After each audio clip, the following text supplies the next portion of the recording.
All right. Hey, everyone.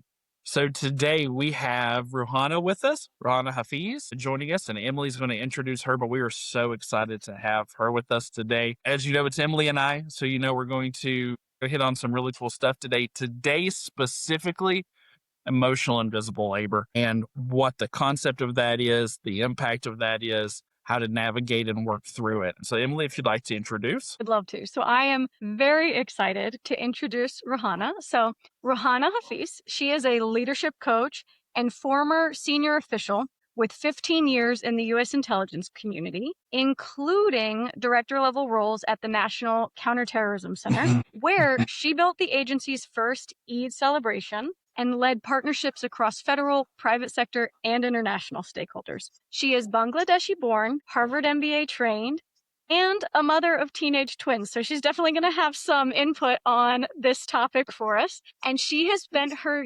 career navigating the layered emotional work of leading across cultures, genders, and institutional power. She now coaches senior professionals through transitions, and she writes about resilience, identity, and what it takes to remain whole while showing up for others. And she is a fantastic writer, so I highly recommend everyone read her content.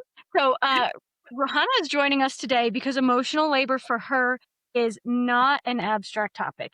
It's the through line of every room that she has ever entered. So without that, let's kick things off and get started.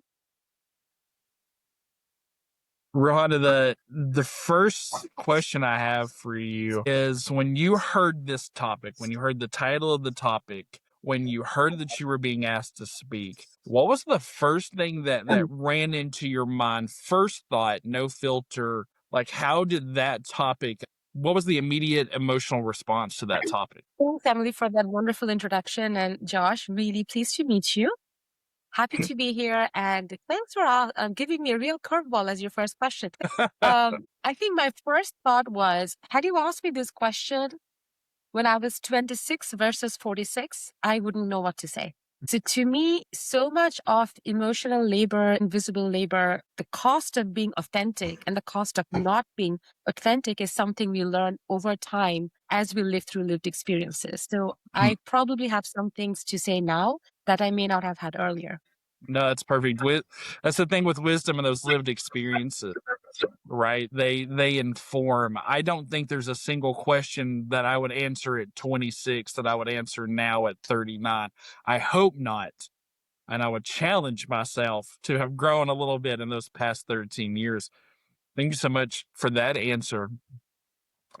And Emily, I want to make sure that I have a space for you to ask too. But there was another question that I really wanted to ask right off the bat before we dig in, and that is, in your experience, when you find the room, when you find the atmosphere, when you find the job description, when you find the day to day, is adding on task to you, right? When you start feeling that load, when you start feeling that labor work, even at home, right? Because I know even as a husband, I can sometimes provide a little more labor that I'm not seeing to my wife than I intend to, right? In your experience, has that load that's been put on you, do you find it's been more out of ignorance than maliciousness? Which one do you think is more damaging, or does it even matter? Go with ignorance, sort of fortified by cultural and societal expectations, because none of us really work as individuals. We are part of a community or a society or a nationality or a tribe. I mean, pick your word, right? So if I think of emotional labor, I mean, I started doing that at 7 years old. As the youngest child in my family, where my elder siblings were not really hitting it out of the park at school, and my parents would come to me and say, well, you somehow have to carry the family honor. I didn't understand what the word family honor meant at 7. I translated that into I have to get straight A's and not put one toe out of line and do 5 different extracurricular activities so my parents would be okay. So I didn't know it then, but my parents, with their faith in me, which is the positive, was putting emotional labor on me, which is the negative. So when you say it's ignorance or malice, I think for me, from a South Asian Muslim immigrant woman in this country right now, it's more ignorance, but ignorance can also not be fully innocent. Right. So as you go through different rooms as a child, as a student, as a grad student, as a first-time employee, as a seasoned manager, if you are the sort of person who's self-aware and starts paying attention to how you show up and how you're received and what sort of labor is being performed by you and everyone else in the room, you start putting the pieces of the puzzle together. That's awesome. Thank you. How do you, to the topic of that, because like I said, I know every family dynamic. Sorry, Emily knows me. I like once I see a thread, I'm gonna pull. Talking about that, I mentioned my wife just a moment ago. You were talking about the family dynamic, right? How did some of those learned behaviors growing up, how does this show up in your marriage? Whoa, I'm glad my husband's not anywhere near. I've actually I thought don't think about he this. listens, if that's okay. I don't think he's I'll make sure he doesn't listen to this one. So here's the thing, right? I feel that so many of us, and I definitely subscribe to that, who multi-layered, very complex identity at any given time. I'm never just a daughter or a daughter-in-law or a wife or a mother or a friend or an employer manager. I'm all of those things, like most of us at any given time. The question becomes, at this particular moment, which role am I playing? Which role is being demanded of me the most? And how much of myself I can bring to it. So what has been fascinating for me is, even though I feel I have broken so many taboos and done some adventurous things coming from my background, I have never been able to shake off certain labels or expectations that let me be in those rooms. Let me explain that. So my parents sent me to the only Catholic school in a Muslim majority country like Bangladesh, because that was the best school. It was an English school, but I sat next to boys wearing skirts. My grandmother stopped talking to my paternal grandmother stopped talking to my mom when she did that. Mom was like, don't care. Best school, my daughter got in, she's going to go. So in a way though, and I think of it now, she was carrying that emotional labor of being ostracized by her in-laws because of the decision she took for her daughter, right? What did that also tell me? You can do this, but don't think you can go out with boys and go to prom. No. There are limits, right? So there are sort of set standards in which you play. And that was very clear to me. So sure, I mean, you should try to go abroad. My grades got me into London School of Economics. But please understand, you're going there to study. You're not going there to party. You're not going there to discover nightlife in London. So that's the labor part of it that is almost unspoken, but very real to me. And now put this in America, right? When I come to America and I have a certain standing in elite Bangladeshi American Muslim circles where we give dinner parties and we wear ethnic clothes and we have a number of families that we mingle with, I have a very different personality there. I almost call that breeziness, that emotional labor of being pretty, but not too pretty, of being smart, but not proud, of being able to cook 10, 15 dishes by myself from scratch for a Saturday night dinner. But when my people come, it's nothing. We all do that. Don't we all cook 15 dishes every Saturday? So there's that charade that we play in marriage, in society. And so as a wife, to bringing this to the question you asked, I can be a kick-ass executive in the hallowed halls of the Counterterrorism Center, where I am looking at documents that only my clearance allows me to do. But when I come home, there are certain expectations from my husband and my children that I am complicit in, that I provide that sort of dinner, that I'm there for them emotionally, physically, to do all the roles they expect me to do. Constant switching and recognizing what it is that you're doing. Do you find that the switching between the roles to add to an element of, I'm trying to find the exact word here, but do you feel like it adds to that element of fatigue? Like, do you feel that switching to be hard? Or do you feel that switching to be a moment of a break, right? Like, oh, I can turn this part off because that part was very exhausting, and I can turn this on, and this one fills my cup a little bit more. It's a great question, Josh. I would say both. So there are definitely times, and again, it comes through your life stages. When the kids were much younger, I loved going to work because I had a chair that was dedicated to me without anyone hanging off my body physically. So that was amazing, right? But the labor I perform for my children now is less physical. Sure, I mean, driving them around and the cooking and all that. But it is so much more emotional, like holding them, holding their safe space. And I hope to come back to that about, especially the children and emotional labor later. But to your point, I think I'm very comfortable code switching. It's something I've always done innately. And that's partly because I've lived on 3 different continents. I speak 3, 4 languages seamlessly. And so there's constant going back and forth between cultures and faiths and language and situations. It's very, very normal for most aware, acclimated immigrants, I think, in this country, which might be a little different from someone who may not have ventured too far, right? And the fatigue is real. What I will say, though, is now I want to almost choose the emotional labor. So what fatigued me before can rejuvenate me because I'm paying attention to what muscles they're building. So before, emotional labor would just be exhausting.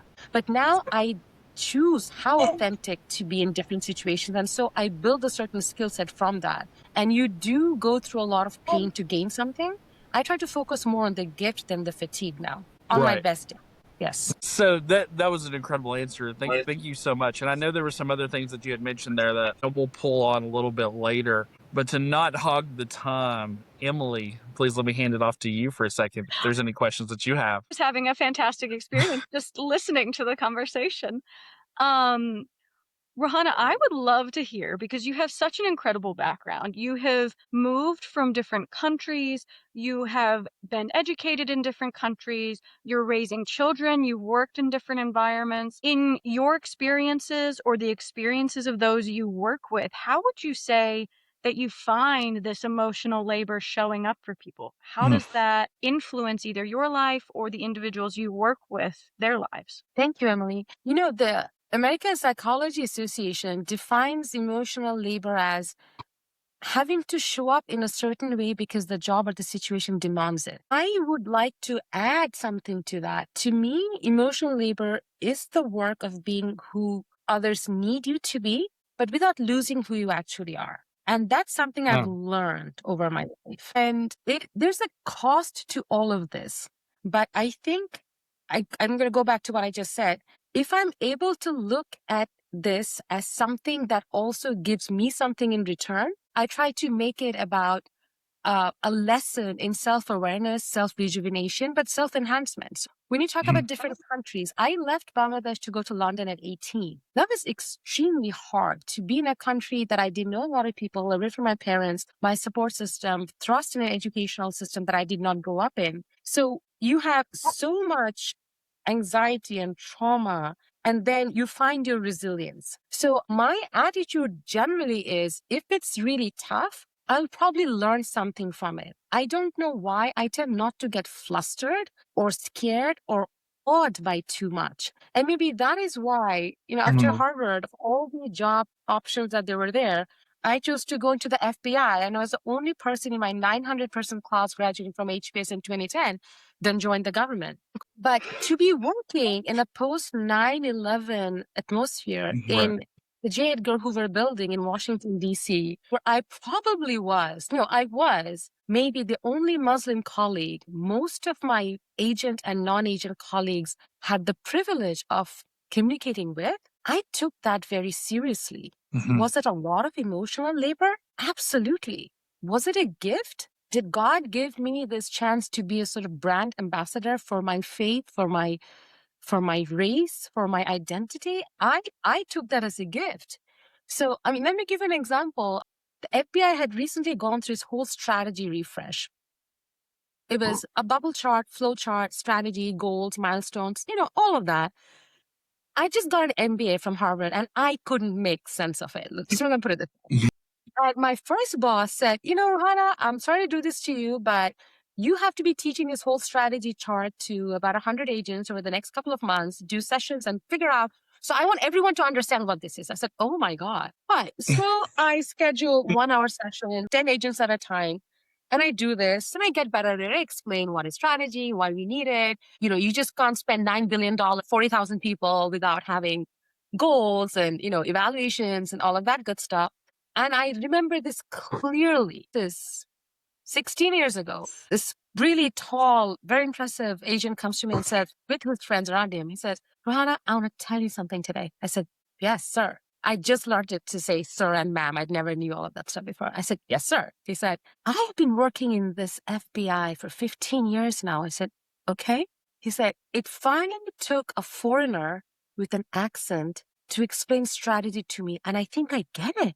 I think I get it. So there's like a stunned silence, right, in the whole room. And so here's my choice. And I think that defines me as a person. I could feel insulted. I could just go quiet. I could just say thanks and move on. There's so many things I could have reacted to. And I think I did something that was very authentic in me. I said, I think in your way, you're trying to pay me a compliment on the work that I just did. And I'm just going to take it as such. Thank you for your attention. And the room burst into applause, just spontaneously, because for me, it's, yes, there is labor. There is indignity sometimes. There is ignorance sometimes. There is perhaps even malice sometimes. It's understanding sometimes. But as humans, when we try to build the bridges and form a partnership and try to meet someone halfway, 1/3 of the way, we get to a better place than not. And I would always rather do that than not. And that's how I think I move through rooms where I'm expected to be a lot of different things, trying to hold my authentic self. You hit on something when you were talking through that. As you were talking, I was like, oh, I got to ask her this. A lot of people get frustrated, or a lot of people of color, like that I've had conversations with, that I've had the privilege and blessing to work with. You know, one of the biggest things is they have this aversion to being a monolith, right? They are the ambassador to adjective, right? They are the ambassador to descriptor, right? And for them, talking to them, a lot of it was, and this comes back to that emotional labor, they scorned the emotional labor that came with having to represent a group through their actions, through their thoughts, through their faith, through their feelings, so it's interesting when I hear you talk about choosing that as a blessing and a gift, right? And do you think having that mindset where I'm going to adopt, and everyone is different, right? I'm not asking you to speak for everyone, despite the fact the topic is literally on that right now. But do you find that because you said, I will accept this burden, that you've found it to be able to be more authentic, that you found yourself able to move through these rooms in a better way? Because something that people were going to automatically put on you already, you just kind of accepted and leaned into, if you will? 100%, Josh. I think you said it very articulately. For me, it took me a while. So my first few months at the Bureau were fraught, right? They looked at me as this elite person come down from HBS, trying to teach them how to be efficient, but I know nothing about nothing. And they were right. And I was trying to fit in. I was trying to fit in and learn their ways and learn how to be in a very male-dominated, sometimes blue-collar, military, law enforcement organization. I had never even met these people doing this amazing work in my home country. So it was such uncharted territory for both of us, right? Me and my colleagues. And I was very quiet the first few months, and I realized that wasn't getting me anywhere. It is when I started being myself and owning the identity they were putting on me anyways, as you so clearly put it, that the conversation started changing. When I realized that I'm going to be the only person who looks like me and sounds like me in these conference rooms for a very long time anyways, so might as well just really get comfortable and proverbially, get your bag of chips and whatnot and just settle in for the ride. It changed. When I started saying, as a Muslim immigrant to the US, people would look at me because they didn't expect me to say that out loud in a meeting. Like, who says that? Right? So, and then what happened was, ones and twos, people started seeking me out in the corridors, in the women's bathrooms. Said, I heard what you said. I just wanted to ask you this question about Muslim women and why you don't cover your head. Does that mean you're not a real Muslim? I said, thank you for asking me that. I wasn't insulted. On my snarky day, I may have said, well, there's only 2 billion of us. Obviously, we're all exactly the same. But no, I didn't say that. I did say, thank you for asking me that. Let me explain where I come from. And who am I? I'm just one of many people you may meet who share the same faith. It was an absolute gift to me, and I never saw that as a burden. And here's what I talk about building muscle. What it made me realize is growing up as brown or liberal, Muslim in Bangladesh, I did not think about my faith. You learn it so much by osmosis. My parents didn't sit me down and do all of the stuff that I'm doing with my kids because they're growing up in a non-Muslim nation. I am so much more involved in the Islamic education than my mom was. I just picked stuff up. But when I joined the FBI, I started researching my faith. I actually started reading books. I made myself knowledgeable so I would be able to answer questions as accurately as I could or point them to the right sources. Because when you are making a decision about how to go to a mosque and engage with the imam in Washington, D.C. or New York City, and I'm the only Muslim in the room, I am de facto the authority to tell you, no, it is really important you leave your shoes outside the mosque. It is really important if a female special agent goes that she covers her head. It's really important that, you don't necessarily shake hands unless it's offered. Small things and big things. And I thought it was an absolute blessing for me to be in that place at that time to do the very little I could to build that partnership. Because my life's work, whether I was a news presenter or a French teacher or marketing executive at Nestle Bangladesh or an executive at FBR and CTC, it's about building partnerships between people so we come closer for solutions that serve the common good. That is my life's work. Wow, Excellent. that sounds deep.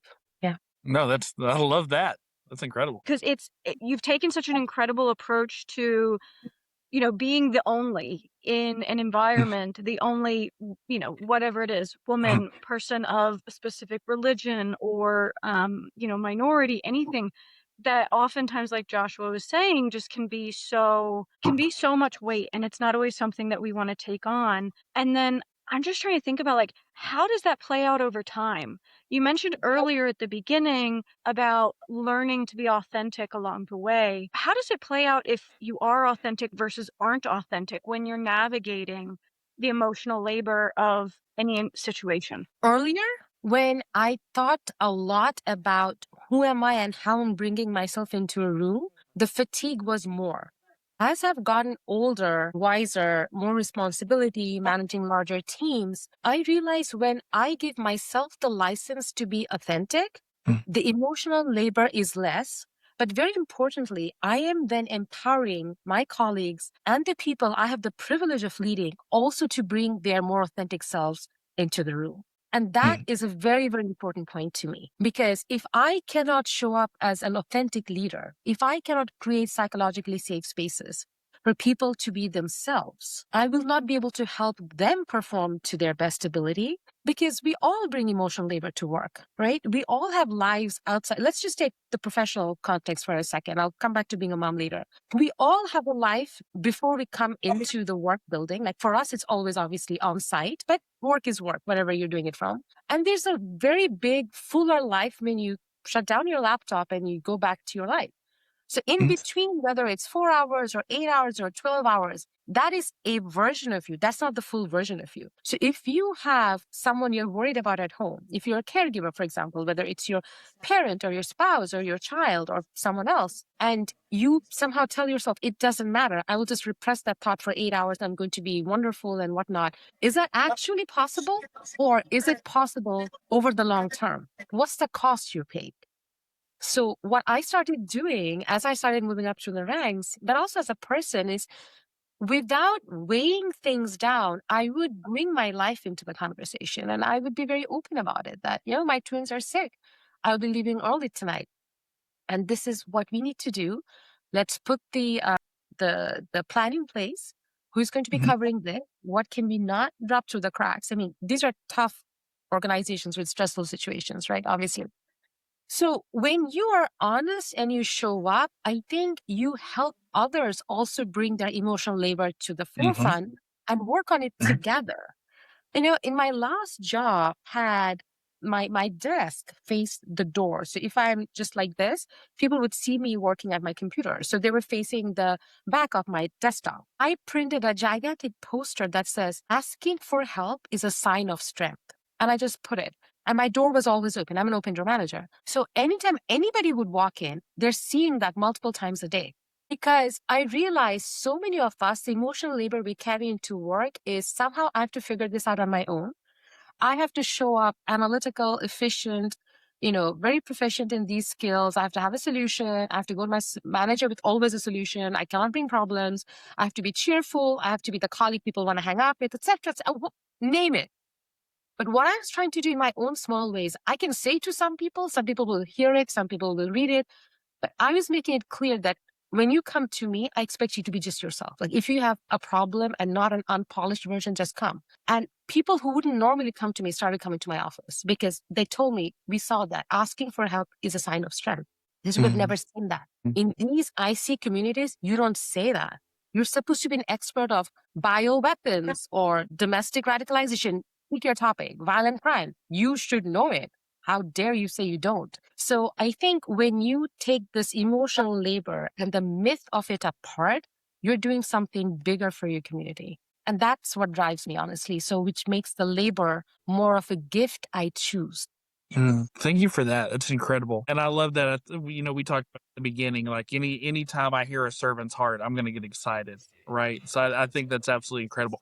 What you've done, as I was listening to that, we talk about what an open door policy is, right? Open door policy being the motif of the door is open, come on in. The door was open and no one was coming in, right? So like the open door policy isn't the thing, right? What you did when you created that banner, that poster, was create a psychologically safe space where, yes, I have an open door, but that open door doesn't imply invitation. And so when you put the poster up, now you're inviting that in. And I think that is fantastic. And you hit on a couple of things that are near and dear. I as a person of faith myself, as a person who understands what that upbringing looks like, your upbringing, is similar in some ways, very, very drastically different in others. Having your upbringing, right, coming from the place in the world that you did, with the faith that you had, did you find it harder or was that empowering for you to speak up when you have a need? Or did you have to somehow learn how to reconcile those things when you needed to ask for help? I did not know too much about other faiths. I knew them more theoretically, perhaps. Bangladesh does have a sizable Hindu population. And I have to take a moment here to talk about my mom, because I think who am I as a person has been disproportionately, hopefully positively shaped by an extraordinary woman. May God rest her soul in peace. But I cannot really talk about my values without talking about my parents, but really my mom, because she was more accessible to me. She's the person who read the Bible and the Torah in Bengali 40 years ago in Bangladesh. She's the one who would take me to the Diwali festival. She would make sure there was always cake on Christmas, which Americans obviously do not know, but Christmas is a federal holiday in Bangladesh. So I grew up in a household where non-judgmental compassion and respect for all faiths and culture was part of our vocabulary. But I really got to practice that when I immigrated to the United States at 23, because boom, Manhattan, New York, the world's playground. It was amazing. Yeah, melting pot. I mean, it was amazing that I would walk down the streets and hear 20 different languages and meet people every day from a particular faith system, as religion or not, that I had not encountered previously. What I started realizing, though, very quickly is I'm very passionate about interfaith, and I think Emily knows that a bit. I'm involved with some organizations locally as well. But I had to learn more about my faith and myself to be a person who could participate in those rooms and conversations. And it is easier, I think, when you leave the judgment and the, what's the word I'm looking for? The comparison at the door. I went to my first Jewish service last week at our local synagogue, and I was listening to the rabbi who showed us the original scrolls, and it was electrifying for me. I think I'm trying very hard to teach this to my children, because the other thing I realize is they have a very different upbringing from me. Right? I grew up in a homogeneous country. Everyone looked like me. Everyone spoke like me. They have a completely different upbringing that I can't really quite relate to. But that also puts the onus on me to learn more about my adopted country.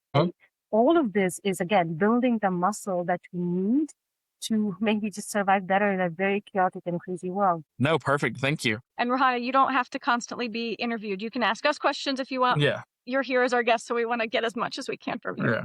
Yeah, I actually would like to ask you. Yeah, I would like to ask both of you a question. I think we've covered the emotional labor of work a fair bit. I was curious about where in your personal lives you feel you're performing the most emotional labor, recognized, unappreciated, whatever. Oh, I'm going to need a moment to think about that. So while Emily's thinking about it, I'll jump in. I just didn't want to talk over anybody. So for me, where I think to answer that question best, my wife, she struggles with a chronic pain disease and a nervous system disease, which limits her physical functionality. She goes to work. She does a really great job. You know, she's very strong. She does an incredible job of showing up daily with it. And I'm very proud of her, and she's a role model. Where there are days though that it's just not working, right? And she's going to struggle to get out of bed, or she's going to be able to work that day, but that's all she's going to be able to offer that day, before she's going to need a lot of rest. So for her to show up the right way and consistently, there's a lot of elements of rest that need to come with that.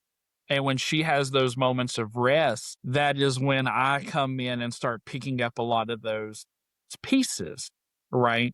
And saying, okay, well, I'll take care of the home then. I'll make sure that, there's but I have to have a job that can support both of us at any time, because what if something happens to her and she's unable to work anymore and that income goes away? So I have this constant thing in the back of my mind that says, I have to always have a level of income, a level of provision that is this marked, because if it's not and something happens, we immediately start to struggle in ways that we may not be prepared for. So in the back of my mind, I'm constantly chasing more because I know that it better supports my family. At the same time, I'm fighting my faith and my upbringing that says humility. Don't chase the wrong things. Be mindful. So there's a tug of war there. And then just again, that showing up in the home at every specific way is like, we don't know when a day is going to be that she's not feeling well, and being able to take that switch and go, okay, no matter how rough today was, when I get home, like I said, we have to make sure that, just because I have to make sure that the house is still taken care of and everybody is still okay. So like I said, that is probably where in my personal life I think it shows up the most. Now, here's kind of what you were saying earlier that really resonated with me, and I love that you gave me a vocabulary for it. And it is a gift to be able to do that. It's the difference between get to and have to, right? When you say get to, there's a positive inflection. Absolutely. Like, man, I get to show up that way even when it's hard, right? And then there's the word have to go home and take care of stuff. Just, you know how it is, like when you're able to change your mindset and you're able to get to see the blessing and the gift and be able to say, I get to have that gift. I get to take on that burden. That emotional labor is something that makes me stronger and provides for our future. Man, that's special. So I said, I really appreciate that vocabulary. And thank you for hitting on that. Thank you. I'm going to try and follow that up. Ruhana knows, because we went through coach training together, that even though I'm trained on this, I'm not always the one that's going to immediately speak about my emotions on things. So when it comes to emotional labor showing up in my life, I really did have to think about it while you were sharing, Joshua. And I think there are two areas that this shows up for me. One, I think part of it is that even though you don't necessarily go out into the world in the US culture and see people saying women need to be quiet and polite and, don't eat too much and stay pretty and, keep it all together and let people be mean to you, but you have to be nice to everyone else. And you also have to try and be as perfect as you can. Oh, and boys will be boys. So there's that emotional labor that growing up with some of that conditioning, and some of it was covert and some of it was overt, because I was raised by an Eastern European mother where, he's a boy. It's fine. Rub some dirt on it. But Emily, Ruhana, like you were sharing earlier, you have to get straight A's. You're smart. You have to do all these things. You have to be proper. You have to do so much that you're carrying. And I've carried that with me into my life, personal and professional, where I'm trying to meet these expectations of what it is to be a woman and be a good woman, but I'm also, that has gone too far into a level of perfectionism. And I do that not only at work, but also with my home life. And so my husband, so grateful for him because it's so nice to see what someone with like mental health, like good stability is like to have that person around and kind of help balance me when I start to spiral a little bit, because the thing that comes up is it's not perfect. I'm not perfect. Therefore, I'm not good enough. I'm not worthy enough. And the weight of that becomes so much. And it comes out in so many different ways. My house isn't perfect. For example, recently we had to travel and my in laws stayed at our house, but I was working. I was finishing finals. I was writing massive 15-page papers. I didn't vacuum the house. And I was nearly freaking out because my house is not perfect and my in laws are going to stay here and it's not clean. And now I'm not good enough.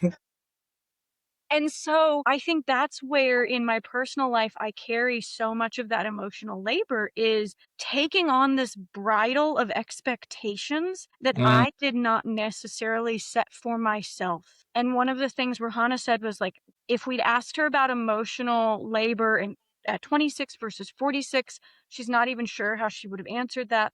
I think I'm in that transition. I'm in my mid 30s. And I'm exploring what are these things that have been put on my shoulders that I am lugging around with me that are affecting me mentally, emotionally, physically, that I no longer want to carry.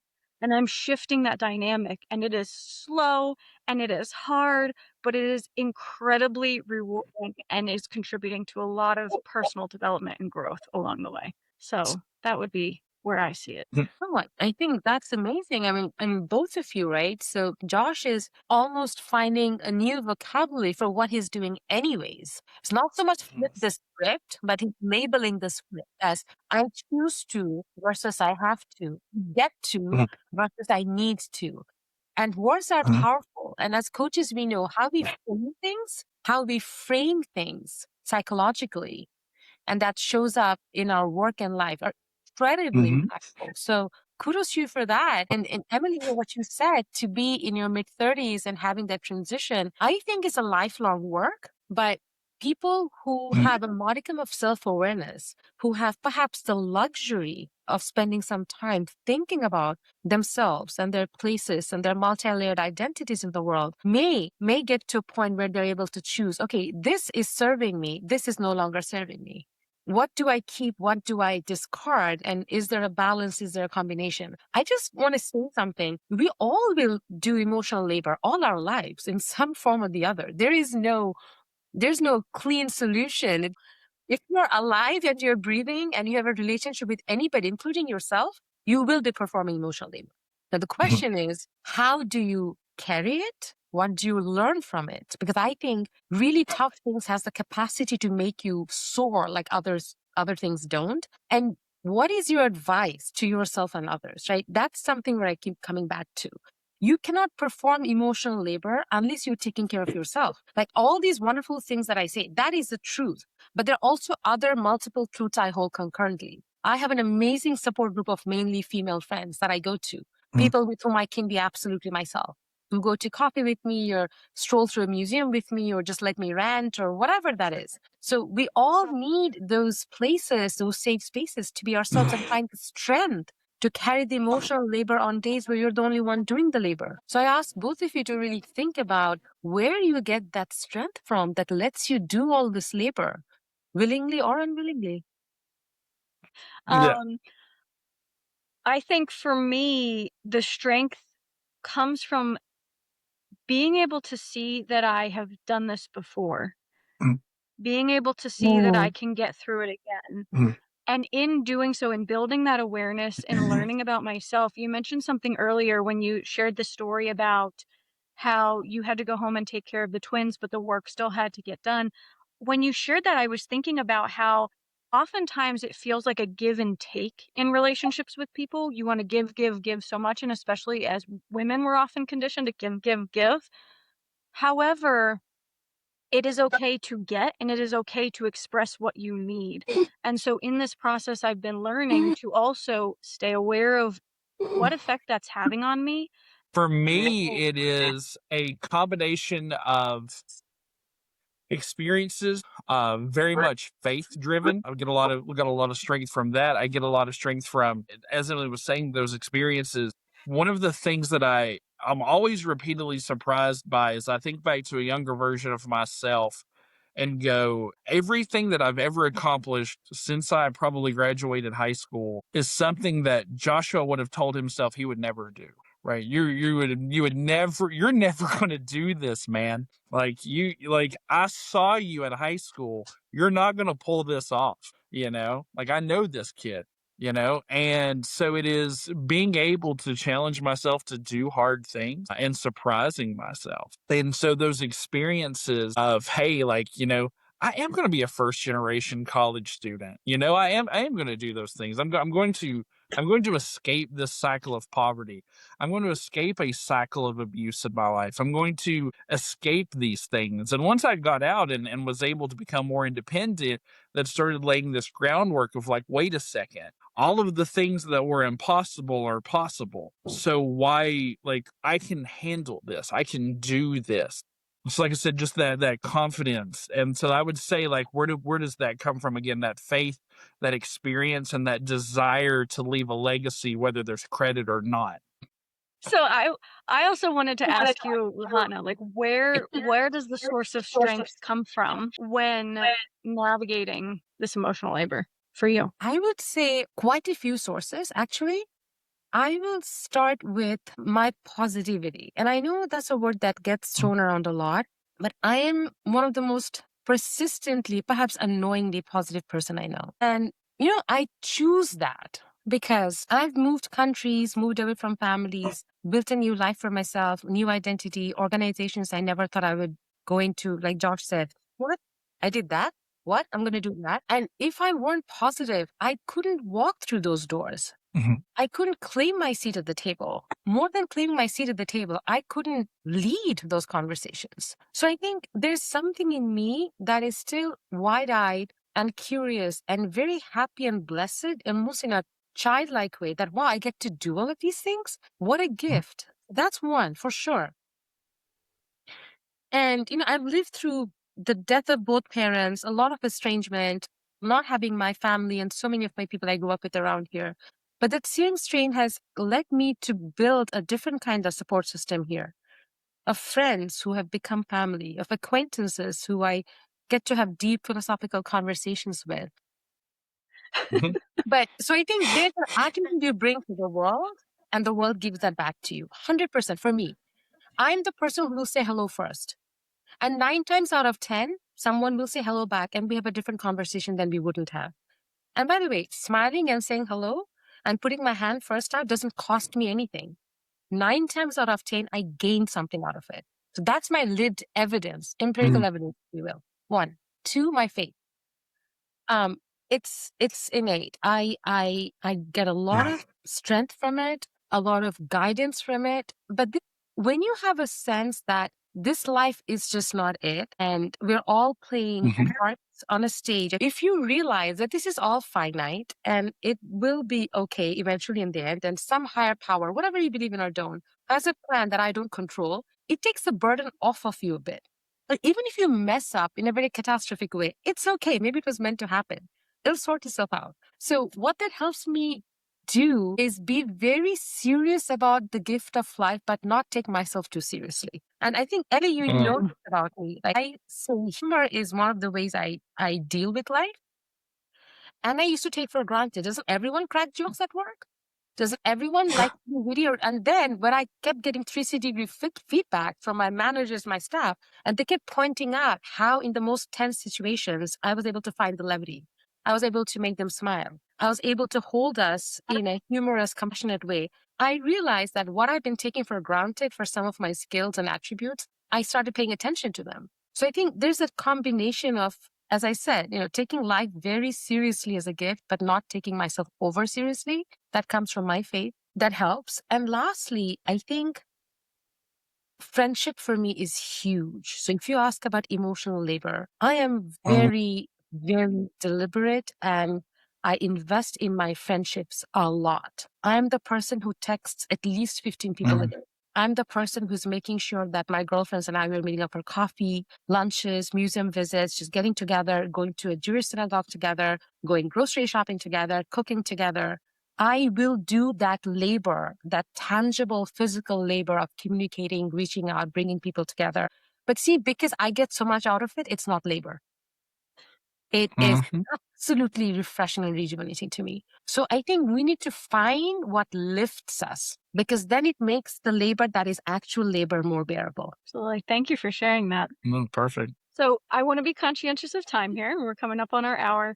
And I would love to ask Ruhana what advice you would have for people, or what you want to make sure that anyone who's listening walks away with in regards to this topic. A few things. Emotional labor is real. It is real for almost all of us in various situations, at work, in our lives, in our relationships, even with people with whom you don't have a deep connection. We are performing invisible emotional labor most days of our lives. But if you choose to see this as something you can grow stronger from and as an opportunity, it makes it not just more bearable, but almost a gift. And you have to protect the person yourself who's performing the emotional labor. So I really ask everyone to think about what lifts them, what truly makes them strong, so that the labor is part of what they do, but not a defining thing that brings fatigue.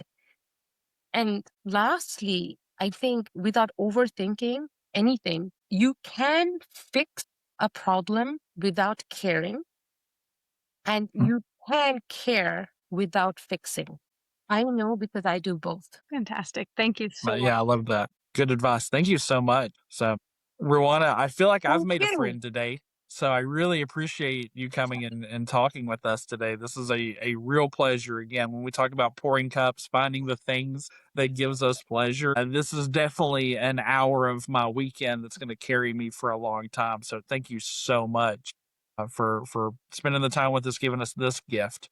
So thank you, Ruhana. Absolutely. Second Feel that. more.